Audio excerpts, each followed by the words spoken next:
You are listening to rudolfsteineraudio.com. If you are listening to the podcast of this, it is located at rudolfsteiner.podbean.com. Please consider becoming a patron.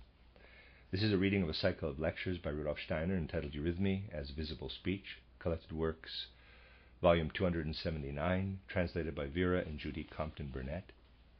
This is Lecture 5, entitled The Mood and Feeling of a Poem. Today we will continue our study of those things with which we have already made a beginning in the previous lecture. We took as our starting point the inner feeling and mood of the individual sounds, and from this we passed over to the more general characteristics of speech. In so doing, we considered not only the sounds as such, but also the feeling lying behind them, or their logical content. In this lecture I shall not be dealing so much with the single sounds, but I shall speak about the mood and feeling which may be called up within us by a poem taken as a whole. In the first place, later we shall gather the different threads together. In the first place, we have something which can serve to bring out the finer nuances and shades of feeling which arise out of the word, out of the way in which the different sounds are put together. We can, for instance, say something aloud, and by emphasizing one word more than another, show by our manner of speaking the feeling lying behind the actual words. It is obvious that much depends upon emphasis, and in writing this emphasis is shown by such things as question marks, exclamation marks, and so on. The simple little example which follows will give you an insight into the importance of correct emphasis.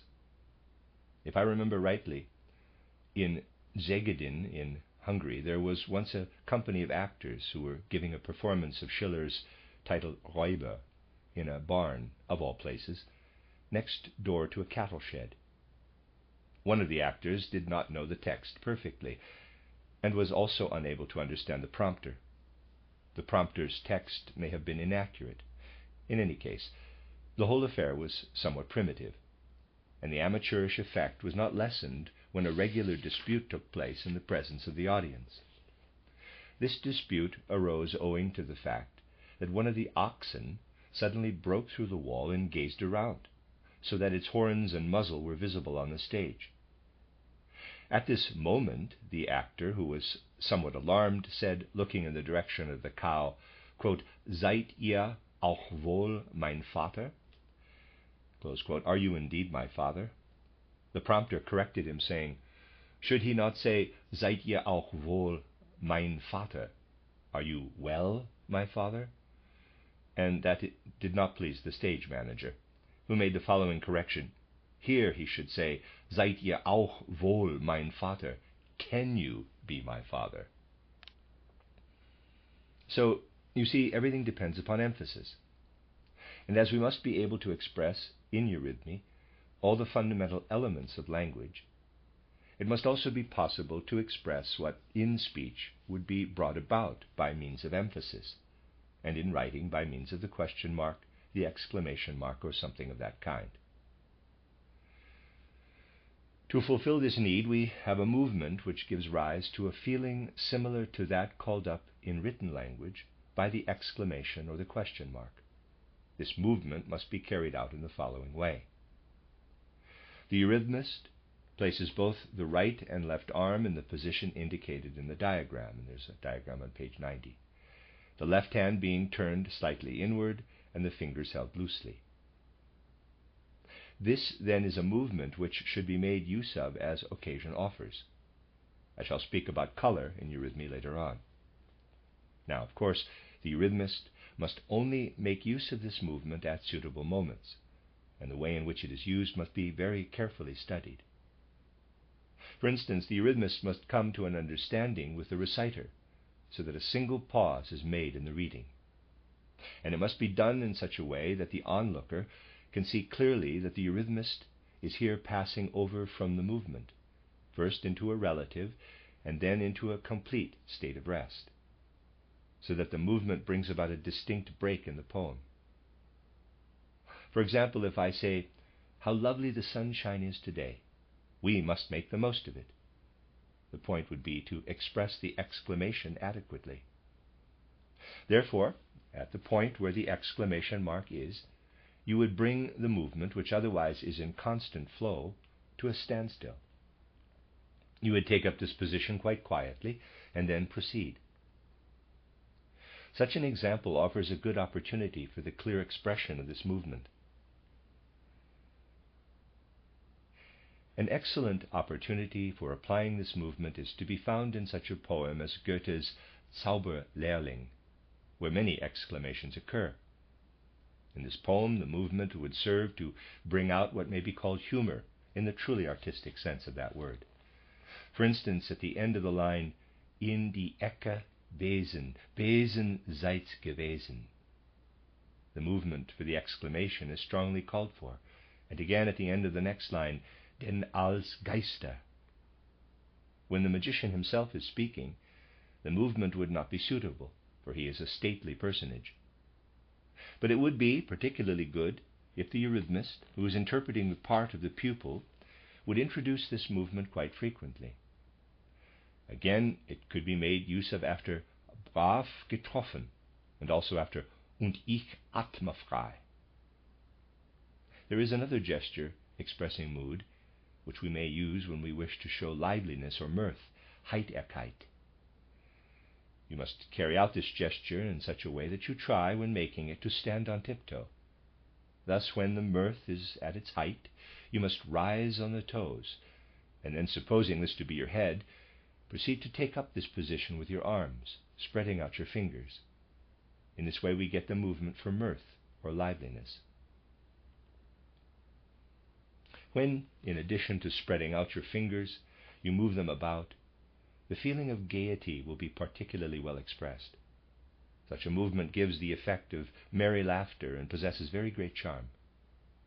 Let us take the following sentence. He went up into the reading desk, but before he could begin his lecture, a fly settled on his nose. General consternation. The movement should be made after the word nose. You see, even you who are behind the scenes and know all about it, addressing one of the eurythmists present, have succumbed to a very natural expression of mirth. And this feeling of mirth, as it seems to me, is expressed remarkably well by this movement. There are many opportunities in dialogue, in poems of a dramatic nature, where you wish to make a dramatic effect, when you can use another movement which is extraordinarily expressive. Picture the upper arm drawn downward, with the forefinger pointing upward, while the left arm is held pressed against the side. Picture this movement to yourselves, and now imagine that somebody said, quote, I could have done that much more cleverly than you, close quote. This could be expressed in Eurythmy by the movement for, quote, confoundedly clever, close quote. In German, verflucht gescheit. Let me say it again, verflucht gescheit. This movement must be shown by making a sharp angle with the left arm and pointing upward with the right. In these eurythmy figures, you see before you the movements for the question or exclamation, mirth and, quote, confoundedly clever, close quote. Here, indicating the next figure, you have a movement which requires the closest study. The movement consists in bringing the hand and lower arm into this position, there's a diagram, with the first finger pointing upward. For the characteristic feature of this movement is that it always indicates insight, discernment. Whenever this movement makes its appearance, it expresses insight. The finger, however, must not actually point, but it must be held in an upright position. In this way, something of the gesture for cleverness is contained in this solemn gesture expressing knowledge, German Erkenntnis. When, therefore, you hold the right arm in an upright position in the way I have described, and when you separate the rhythmic system and the head, which are chiefly concerned here, from the lower part of the human being, by holding the left arm across the body with the hand turned upward as if to support the right elbow, then you have the complete movement for knowledge. There are many opportunities for making use of this movement, for every word which indicates that one has perceived something that one has absorbed something into one's being, can certainly be regarded as coming from the sphere of knowledge. Readers aside, again, there are a number of diagrams here that I am unable to adequately describe. I recommend that you acquire the book. End of readers aside. The mood of a poem can be greatly enhanced when at the end of a line this gesture is used to show that the content of the poem has been absorbed and understood. Many poems, as for example Uhland's Des Sangers Fluch, quote, Es stand in alten Zeiten ein Schloss so hoch und her, close quote, can gain very much if the eurythmist makes this movement for knowledge before actually beginning the text. How much has been added to the interest of a poem by introducing such a movement at the beginning will become apparent as the poem proceeds. Do it in such a way that your whole body expresses the gesture for knowledge. From any natural, simple position, pass over into the gesture for knowledge. By so doing, you develop the poem out of a mood which in itself at once gives the keynote to the poem, showing that its character is reflective and thoughtful. There is another gesture of mood which rightly claims our attention, one which lays special stress on the mood otherwise shown by the gesture for E, that is to say, the mood of self-assertion. E is always the assertion of self. But when the self-assertion does not lie in the sound, when it goes beyond the sound into the general mood and feeling of the poem, then it can be expressed in another way, by another gesture. In this gesture, one must stand on the left leg with the right knee bent. Both arms must be held in front of the body, but in such a way that they are bent somewhat backward, especially the hands. Here we take the movement expressing exaggerated self-assertion. Starke Selbstbehauptung. Fräulein V., will you show the following sentence in Eurythmy, passing at the end into this gesture, the gesture expressing the wildest delusion, quote, Am I not the Emperor of China? Now for the movement. This is how life can be brought into what we have to express. And the essential, the all-important thing, is that Eurythmy should be filled with life. I wanted today to bring before you such expressive gestures as these, so that we shall be able in the following lectures to lead on without a break into a consideration of much that is of the greatest interest. There is yet another gesture, which consists in the first place of making oneself appear as broad as possible. Then one proceeds to make the movement for insatiable desire, Unersättlichkeit, a movement which indicates that one cannot get enough of something. In other words, the gesture for intense desire. Let us take, for instance, the following sentence. And when I have come to the end of it, pass over immediately, as you did before, into this gesture of craving for more. Let us now take this quite serious sentence and follow it with the gesture. Quote, Thou gavest me everything, everything that I asked of thee. Close quote. But you must not turn your hands outward, for that would express more the feeling of rejection. You want more. The movement showing the desire for more must be turned inward. And you must make yourself as broad as possible, standing with both feet firmly on the earth. One need not only apply this movement when one's own feeling of longing is unappeased, but also when something occurs giving rise to the feeling of craving, of dissatisfaction, of the longing for more. Take the following sentence as I repeat it, and here also make the movement of the conclusion in such a way that no pause ensues, but that you simply pass over into this movement at the end of the text. Quote, Soll das ganze Haus ersaufen? Close quote. Is the whole house to be swamped? Corresponding gesture. There is to be no end to it, hence the feeling of a demand which can never be satisfied. Now we come to those things which lead us more into the inward part of man's being. Here we have a movement which expresses inwardness of feeling, which is intended to express that mood of soul which manifests itself as inwardness of feeling.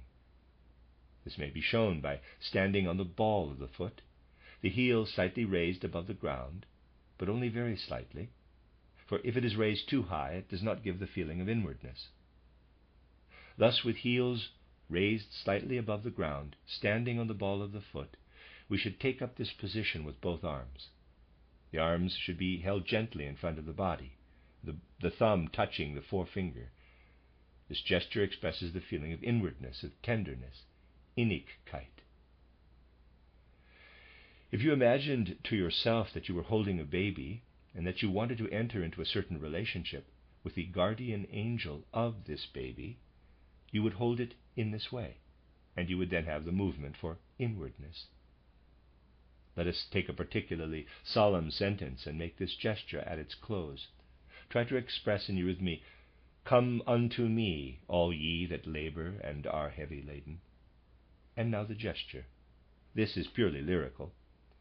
If now you wish to raise the whole thing out of the lyric mood and give a grander impression, you can pass over from the movement for inwardness to that of the exclamation.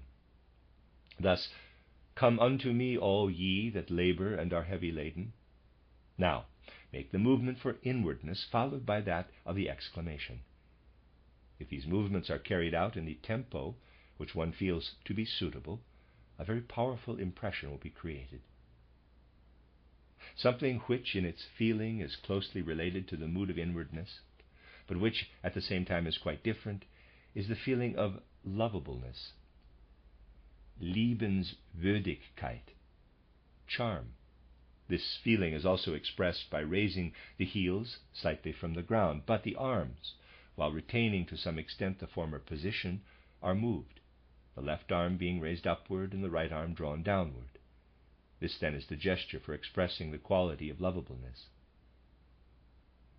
You must, however, feel that this really is the gesture which expresses lovableness. Very much depends upon holding the arms quite lightly, and in giving the feeling of really going out beyond oneself. I need only remind you how charming children can be when one coaxes them and says, "Come and show me how big you are." Children are never more delightful than at such a moment. If we wished to show the following sentence in Eurythmy, quote, "I have to thank your smile for a happy moment," close quote, then it would be very appropriate to finish with the movement for lovableness. At one time, when in Vienna, I knew a certain composer who has since become very famous. He liked very much to be invited out, and the hostess always exerted herself to provide him with the most delectable fare. She brought this to quite an art. This composer had a particularly fine appreciation for such things, and as a rule he said, when taking his departure, quote, "What a glorious symphony we have partaken of today," close quote. That was always the compliment he paid to his hostess. It was a stereotyped compliment enough, but he was a great man. Let us take the sentence and at its end make use of the gesture expressing charm, lovableness. You see that it goes absolutely by itself, and this example shows you how it can be felt. But the composer who was responsible for this saying would hardly have been able to make the movement with the same ease as an eurythmist, for it was no other than Brahms. Another gesture which brings us into relationship with the outer world, with other human beings, is the one which we can make use of when we wish to impart something, when we wish to make a communication, Mitteilung. This gesture is carried out in the following way. You must stand quite naturally on one foot, the heel of the other foot, which is further forward, resting lightly on the ground. The right arm must be lifted up, with the thumb, first finger, and middle finger pointing forward. The left arm must be held lower, and must also be stretched somewhat outward toward the front, the palm of the hand turned upward. This movement indicates that something is given, not an actual gift, but something is imparted by means of speech. There is therefore at the same time an indication of a gift. And here, in the left arm, the gesture of communication. I communicate something. This is the significance of the movement.